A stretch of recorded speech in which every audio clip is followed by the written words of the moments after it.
À tous et bienvenue dans cette partie du cours. Nous allons voir maintenant comment vous pouvez ajouter des ressources à vos modules de cours. Alors, je suppose que au niveau de cette session que vous avez ajoutée, vous avez envie d'ajouter des ressources supplémentaires pour aider les utilisateurs à mieux comprendre ce qui est fait dedans. Vous n'avez juste qu'à venir au niveau de ressources ici. Donc, une fois que vous cliquez là-dessus, vous cliquez sur ressources. Et là, vous pouvez choisir un fichier. Alors là, on peut choisir par exemple une image. Je suppose que l'utilisateur aura besoin d'une image. Par exemple, vous mettez l'image. Et dès que vous sélectionnez l'image, vous voyez que l'image vient s'afficher là. Voilà, tout simplement. On peut également choisir d'autres ressources. Imaginez que vous voulez également mettre à disposition du contenu PDF par exemple. Donc, vous pouvez alors venir dans votre ordinateur, prendre le fichier PDF que vous voulez ajouter et là, voir que le fichier est bien ajouté.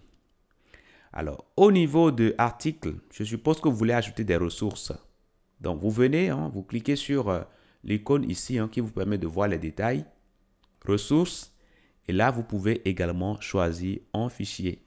Voilà, ça peut être une image, comme ça peut être un fichier PDF par exemple. Voilà. Après ça, au niveau de la conclusion, je suppose que vous voulez ajouter un fichier. Vous venez au niveau de ressources. Et là, ça peut être également plusieurs fichiers. OK? Dans le cas de plusieurs fichiers, vous pouvez les compresser. Alors, je vais venir sur image ici. Je vais simplement compresser ça. Je compresse ça pour avoir... Alors, je fais ici quoi? Allez, je fais zip et puis compresser vers... Voilà, ça, je peux compresser. Après, si vous n'avez pas zip, vous pouvez venir sur envoyer vers et vous prenez dossier compressé, tout simplement.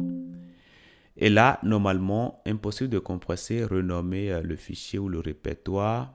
OK. Donc, on va essayer de le faire parce qu'il y a des tirets à l'intérieur. Donc, du coup, c'est pourquoi ça nous pose ce problème-là.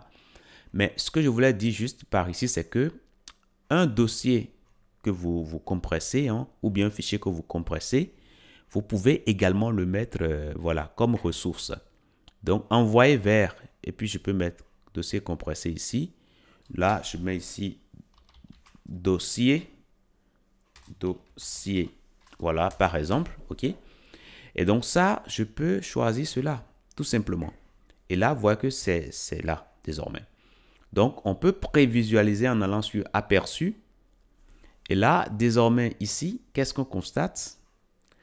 On voit que au niveau des modules de cours, nous avons des ressources qui sont disponibles que l'utilisateur peut télécharger.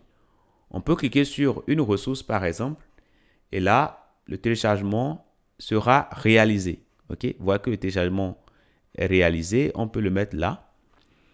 Et là, qu'est-ce qui se passe?